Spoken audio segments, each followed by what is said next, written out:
Yes, folks, hello, welcome once again to Monetary Games and Collectibles. It's time for another action figure review here on the channel. And as you can see on the screen in front of you right now, today's installment's going to be taking a closer look at the new G.I. Joe Classified Series Retro Cardback Female Crimson Guard. So stick around, I'm going to give you all the ins and outs, ups and downs that you need to know. So if you've been thinking about picking one of these up for yourselves, you'll have good, thorough information to make a purchase decision around. I'm going to kick things off by jumping back in time and visiting past Chris, who was taking a look at the packaging the day this arrived on my doorstep.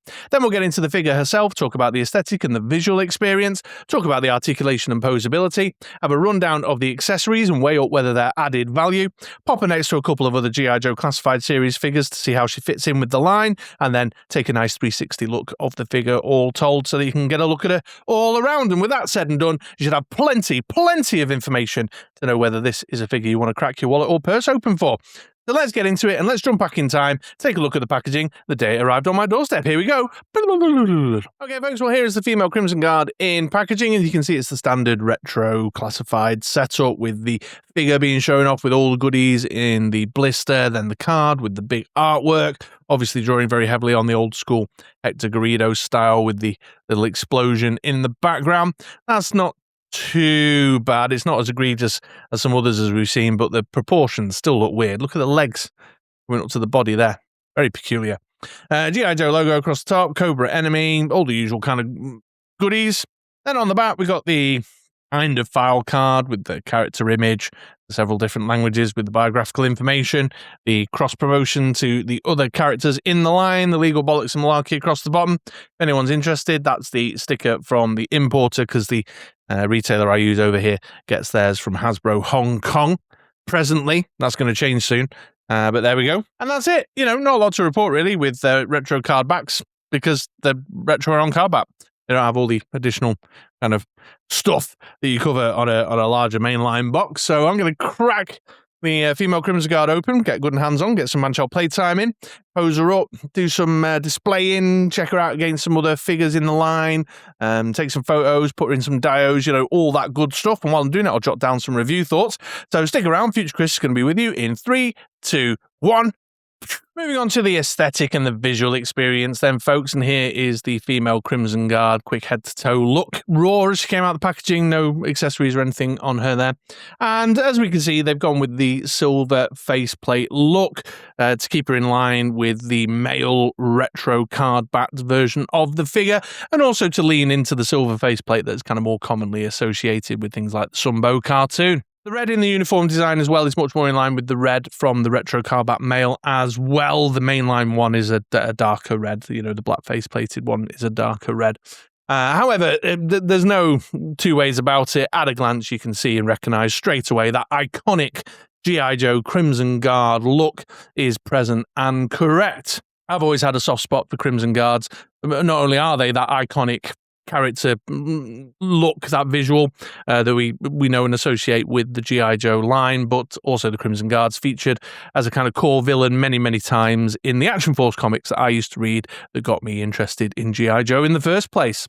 Moving in a bit closer then, let's have a look at the finer details, and we can see, I mean, essentially, it's the Crimson Guard design that they've used on the male version of the character, but with boobs and some feminine curves and a bit of an arse and a slightly slimmer head, you know, overall. But despite that kind of slightly smaller scale, the detail that they've put in matches up as well. In the helmet space here, we can see the silver faceplate with the black visor section. We've got the sculpted details of the grille at the front and the emblem at the forefront of the helmet section. And then you can see the nice contours and curves around the back here, giving it some shape and some sculpture. Nice sculpted details like the epaulettes here on the shoulders with the little triangular design with the paint applications of the silver, the rope, the cord coming down across the shoulder there with sculpted details in. The paint applications, the big Cobra symbol on the front, and then the uniform design with the silver embellishments and the little logo insignia here. Got a Cobra decal in the silver again on the arms, and then the stripes on both of the arms down here by the wrists. The little silver V in the front of the belt section, and you can see all this sculpted detail, bringing it to life and giving it that kind of very uniformal look with the male versions of the characters. Got a nice sculpt detail in here on the belt as well, with the little pop studs and the pockets, and then the the dagger sheath at the side here, bringing it to life and giving it some depth. And the texture details as well here, as you see, like bunching up around the fabric, bunching up around the elbows, the fabric bunching up here around the belt area and at the top of the legs, and then a little bit of bunching up and creasing around the knees and where it's tucked into the boots. Boots are nice too, nice leathery effect in there, nice black leather effect on the boots, and a couple of little paint applications in the buckles on the boots to bring it to life. Love it when they apply just a little bit of something around these types of areas here to make the legs, it's not just all black paint across the top there. All sculpting in around the back, we can see more of that cord, the silver cord sculpting. Got, again, more fabric details and sort of bunching up. I like the way there's like little folds, little creases here where the collar's held up. You can see more of the fabric detail across the arse and into the legs here, around the back by the knees. Got to watch the belt sometimes. It rides up. I find myself having to bring it down a bit.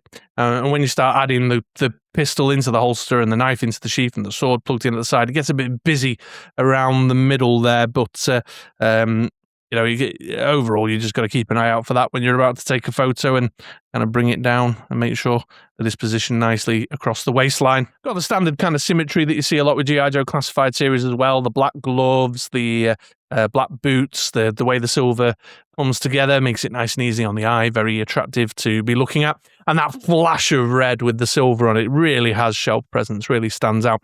I know the kind of rank and file army builder lineup on the Cobra side of the shelf is pretty colourful as it stands, but I really like that kind of red on silvers. Very unique, real eye-catching vibe. And if you're army building out your Crimson Guard ranks, a couple of females in the mix with your males is pretty good. Although I have heard tale told that army building the silver faceplate retro carbat version of the Crimson Guard is a bit tricky in North America.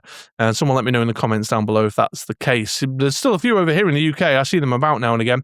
But you guys struggle to get them, so you might be feeling a little bit like, oh, god damn it, the different red and the silver not matching up well with my mainline Crimson Guard, which I was able to get hold of more of. But I don't know how true that is. Someone from North America, let me know in the comments down below. So overall, it's a thumbs up on the aesthetic. The visual experience is good. It's up to the usual G.I. Joe Classified series standard with regards to sculpting and whatnot, and paint applications and decals, etc., etc. She fits in well. Yeah, there's no doubt looking at her what she is. What part of the rank and file she belongs to. Good shelf presence. Overall, I'm really happy. And folks who've been around these parts, watched my videos before, will know, massive advocate for a little bit more kind of gender diversity in the line, and I'm really pleased to see them using the kind of troop angle on the Cobra side. Although there are named female characters from the comic books in particular that we've not seen yet, but using this as an opportunity to bring that gender diversity into the mix. So I'm all for that. Big thumbs up. So there we go. There's the aesthetic, the visual experience. Let's now take a look at our articulation and posability, shall we? And before we get into it, folks, as usual, the articulation here is pretty standard for G.I. Joe Classified series. So if you've had one in hand, a female character in hand before, you'll kind of be across it. So if you're less interested in that, I put timestamps in, jump ahead to the chapter where I take a look at the accessories and added value.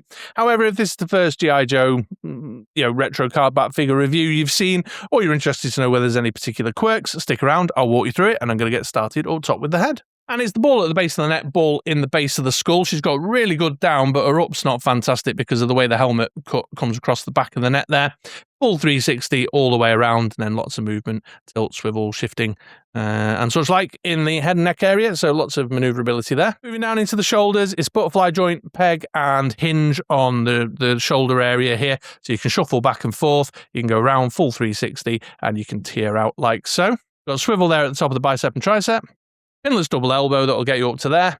And then pegged in wrists, which ordinarily could swivel quite a bit in there, but because of the way we've got this kind of triangular cut across the back of the uniform, it's a bit restricted. And then we've got the hinges up and down on both hands, left and right. Into the torso, and it's the barbell joint across the bottom of the boobs, and then the ball joint in the waist. So you've got lots of swivel and motion there, and lots of swivel motion in the waist as well. The crunch forward's okay with that. It's pretty good back, but obviously lots of twisty stuff you can do, which is nice. Coming down into the hips and the groin, got the drop down joint, ball joint on the hips there.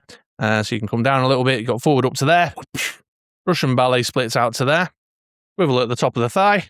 Pinless double knee goes up to there. Got a boot cut at the top of the boot line here, giving you some swivel in that space. And then the hinge and rocker in the ankles and feet. No, thumbs up on the articulation. Yeah, she moves pretty good. She's reasonably posable.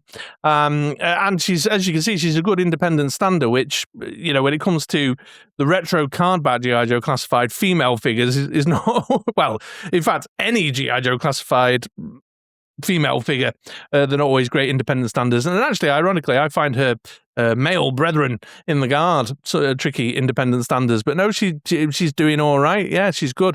Obviously doesn't have the hinge in the middle here, but I kind of like that. I like the way that aesthetically the hinge doesn't break up that nice uniform design. And it's not limited my imagination in terms of ways I wanted to pose her and ways I wanted to photograph her anyway. So it's all good on that front. Yeah, absolutely. The only thing I'll probably say is that I feel like she's a bit thick. You know, she's got a bit of a thick ass and some wide hips on her there, which I suspect maybe in order to do the engineering around the top of the leg articulation, because she's not quite as, you know, she's got some curves. You know, she's got some curves in there, which some of the other female figures like Zorana, for example, don't have. But overall, yeah, really, really good. Yeah, articulates well, and I was able to take some interesting photos, posing her up and doing some things. So that's all good on that front. There we go. All right, well, let's now take a look at the accessories and the added value, shall we? And kicking things off, we've got her rifle here, and as you'll see with pretty much all the accessory selection, it's a direct replication of the gear that the male Crimson Guards come with, which sort of makes sense, you know, in terms of uniformality of equipment across the, you know, the characters in the sort of lore, in the storytelling that you're looking to do. So this is the short, stubby, what is this, an AR something or other? I know someone's told me before. I've forgotten. I'm so sorry. I'm not a gun guy, but yeah, nice single piece of molded plastic. Loving the paint applications on the bayonet blade as well, giving it a little bit of splash of color and some life. Removable magazine as standard. It's a bit gummy. You can see mine's a bit bent. I will straighten it up. I've obviously kept it as is out the packaging for the purposes of the review. So it's a bit. Can you see that slight bend in it there? But yeah, good, fine, nice little rifle, and obviously consistent with the original vintage weaponry selection that they came with. Then we have the sword here, so it's in the long sheath with the sculpted details in it. Doesn't have a metallic cap like the Iron Grenadier one did, but is consistent with the ones that came with fellow male guards, and then the sword itself with a painted blade, and then that kind of serpent motif in the handle there, which I really like to bring it to life. Again, a bit gummy, mine's a wee bit twisted. I'll get some heat on that and straighten it out, but all good and dandy. This has the peg on the other side, but as you can see, it's a really short, stubby peg. Which isn't so bad for when you're clipping it onto the belt hole, but when I get the backpack out later, you'll see it kind of wiggles out sometimes. And just like with the male Crimson Guards, that peg hole I was just referring to on the belt is there on the side, and you can just kind of stick it in, drag it in like so. And as you can probably already tell, I've not put the pistol in the holster, but as I mentioned before, it gets kind of a bit busy around this belt area here when you've got everything attached this way. Then we've got a small arms little pistol here, again, exactly the same one that's come with her male colleagues in the Crimson Guard. Single piece of sculpted plastic with some nice details on there on the cocking mechanism and what have you, and blah, blah, blah, which is nice, and that goes in the holster on her thigh. And then we've got the dagger here, again, consistent, same as the one that comes with her male colleagues with the painted blade, love a painted blade, and then that snake motif again in the handle, and at the bottom here with the kind of bitey bit. The knife sheath is on the hip here, and the pistol holster is on her right thigh. Then we get a couple of closed fist hand swaps there, one for each arm. This is, you know, we've seen this before, it's fine, but obviously painted in the black with some texture detail on it for the gloves there, which is nice, you know, get her in some fist fights and what have you. Standard Crimson Guard backpack with all the sculpted details in there. Big fan of this backpack here. I wish there was some paint applications on these buckles, but otherwise it's got some nice sculpted design in there. The leathery effect on this side here. And then, of course, the little decal with the silver Cobra symbol in the circle. Got the peg on the side for holding the rifle, which you do through the trigger port. And then a peg hole on this side for holding the sword, like so. As you can see, it's pretty shallow in there. It sits quite flush against the edge. Is this bit relevant down the bottom here for holding something? Someone let me know. I can't remember when I reviewed the male versions of the Crimson Guards whether something came relevant around that. It's the standard peg system to plug it into the back, but interestingly enough, because Crazy Legs have come at the same time from the same wave, it's a really long peg and a really shallow peg hole in her back. When you plug it in there, look, it's got a lot of clearance between the depth of the peg hole in her back and the actual peg on the backpack, which Crazy Legs stuck out a bit as well. So anyway, I'll trim that with a little knife or whatever, but something of note. And then finally, as standard with the retro card line, we get the foot plate. The foot stand for the figure there with the 2 pegs in it, that shiny black look that just attracts fingerprints, and then the Cobra logo stamped into it. So overall, yeah, I think it's a decent accessory selection. I'm giving it a thumbs up. I do think it adds value. I like the fact that it's uniformal gear with the male Crimson Guards that we've had previously in the line, so that that rank and file vibe is rock solid and it looks good when they're all lined up together. I don't think there was a massive amount of opportunity for a bit of reuse, particularly. Good selection of stuff, a range of possibility that you can play around with your imagination, storytelling, you can tell, sword fights, dagger stabbing, bayoneting people, shooting, whatever. Got the closed fists as well if you want to get her into a fist fight. As you can see, good independent standard. The foot stand just is what it is. I'll add it to the pile of growing foot stands and use it intermittently when I feel like I need to. So yeah, all good. I'm happy with the accessory selection. I think it's solid. Just that weird peg situation going on with the backpack and the sword sheath. Don't know what that's all about. So yeah, let me know in the comments down below what you think, but I'm all for it. So there we go. All right, well, let's now take a look at the female Crimson Guard next to a couple of other G.I. Joe Classified Series characters, shall we? Okay, folks, starting off with the obvious one here is the female Crimson Guard with the silver faceplate with the male Crimson Guard with the silver faceplate. And the main observation here between the two of them is that the silver seems a lot more vivid on the female one than it does on the male one. The male silver seems like a bit more kind of gunmetal-y, darker, a bit more matte. I don't know if that's just generally fading over time from having it on display and stuff, and or whether that was how he was when he came out of the packaging. I'd have to go back and look at an older video, but the silver stands out a little bit differently. Here she is next to the mainline Crimson Guard with the black faceplate and the black backpack. You definitely see the kind of difference in the crimson on the red tones of the uniform. Here she is next to a couple of other female Cobra characters, Zorana and the ATV driver lady. I've forgotten what that character is actually called. And of course, Pythona. And here she is next to Dusty, mainline Dusty from the Joe side of the shelf. Little momentary tangent here, folks. It's not something I do very often on my reviews, but I just wanted to talk about the head swap situation with this one, because, of course, one of the things that collectors like me want to do is head swap this Crimson Guard to create the female Crimson characters that we saw and know and love from the comic books. But for me in particular, Action Force. And one of the, obviously you can head swap into characters directly from the G.I. Joe Classified Series line. So here's a Cover Girl head on there, looks pretty decent, nice and proportional, obviously fits the ball peg underneath. One of the other things you might want to do is dig into, for example, your Marvel Legends collection and use the head sculpts there. So I've grabbed this Maria Hill, and I've been using Maria Hill to sub in as a Julia Kreig with Dusty, and doing that Action Force Monthly storyline with Dusty falling in love with Julia Kreig.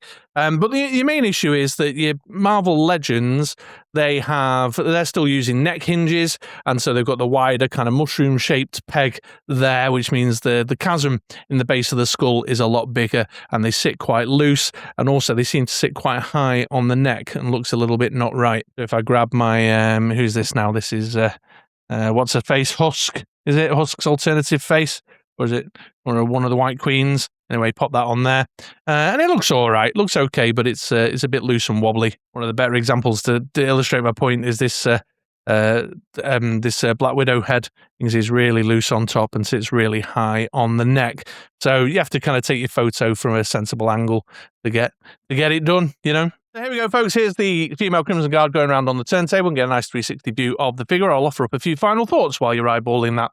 And yeah, I think you probably gathered from the tone of the review. I like it. Lots to like here. The benefits vastly outweigh the drawbacks. More female representation on the Cobra side of the shelf is a thumbs up as far as I'm concerned. I like that she's consistent with the male Crimson Guards that we've already had in the collection, particularly the retro card back one. So her gear is consistent, it's uniformal, it all works. I think it's a well put together figure. It's got the usual standard with regards to sculpting. I love just that classic, iconic red and silver silver look of the Crimson Guards, and a female version just works for me. So I am all for it. And I'd probably say out of this retro wave, I've only picked up 2 out of the 3, but she's ahead of Crazy Legs, the other I picked up for sure. I've enjoyed her much, much more.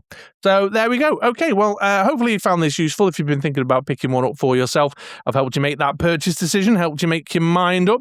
If I have, obviously, do me a favour, do us the thumbs up and subscribe to the channel if you're not already subscribed. Otherwise, all that remains to say is thanks for watching, thanks for coming and hanging out. Have yourselves a great day, and please come back around for another video sometime soon. All right? Take it easy, folks.